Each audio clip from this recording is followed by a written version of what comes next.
Strasbourg, avenue de l'Europe, ils sont plus de 5000 exilés, militants et citoyens venus de toute l'Europe pour la 5e marche pour la justice en Turquie. 10 ans après le début des purges massives d'Ankara, cette mobilisation citoyenne poursuit son combat et interpelle à nouveau les institutions internationales. Et malheureusement, à cause du régime actuel en Turquie, des millions de personnes souffrent et ce sont des innocents. Ce sont des mères, des pères, des enseignants, des avocats et des procureurs. Mon unique message au Conseil des droits de l'homme est que nous sommes fatigués de condamner.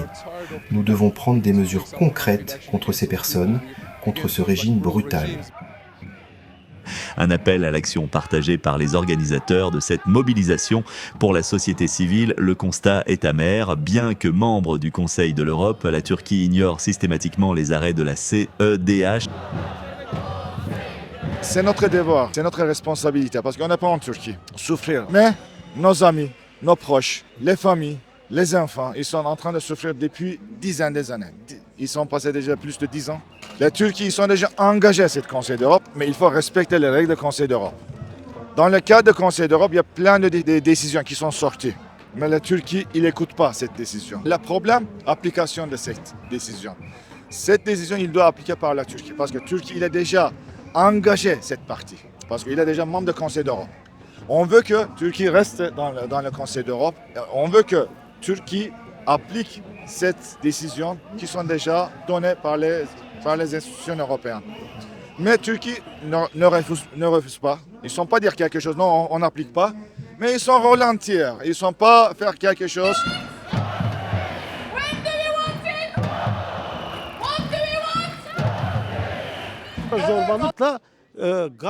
Parce qu'ils ont lâchement usurpé les droits des gens par la violence, l'extorsion et des embuscades, 10 ans représentent une perte de temps considérable dans la vie d'un être humain. Personnellement, en tant que famille, j'ai été très gravement touché. Comme je l'ai dit, j'ai subi de lourdes tortures, ma santé psychologique a été brisée, mes problèmes de santé continuent encore aujourd'hui.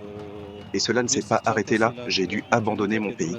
Seul le vécu permet de comprendre à quel point il est douloureux de quitter son pays avec un simple sac à dos.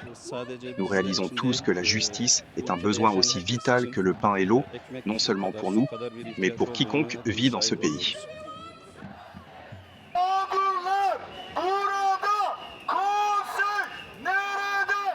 Face à la brutalité de l'exil et de la prison, la réponse des victimes reste pacifique. Un refus catégorique de la violence porté par une exigence stricte de l'égalité. Peu importe l'ampleur des injustices auxquelles nous sommes confrontés, disent les gens ici, nous ne sortirons pas du cadre de la loi, nous ne dévierons pas de la justice, nous revendiquerons nos droits en restant dans le cadre du droit. C'est le message qu'ils transmettent. En réalité, nous attendons de la justice, nous ne quémandons pas de la pitié. Demander des comptes à l'État turc est devenu impossible sur son propre sol. Pour ses citoyens, Strasbourg est désormais le dernier tribunal de l'espoir. Alors malheureusement, effectivement, on n'a pas d'autre moyen pour se faire entendre que de venir ici à Strasbourg manifester. Il est difficile aujourd'hui d'avoir une voix dissidente par rapport à la politique mise en place en Turquie. En remettant officiellement leur pétition au Conseil de l'Europe, ces milliers de voix rappellent que l'impunité ne peut pas durer. Face au silence d'Ankara, la mobilisation internationale prévient, elle ne cessera jamais de demander justice. À Strasbourg, pour Bosporama.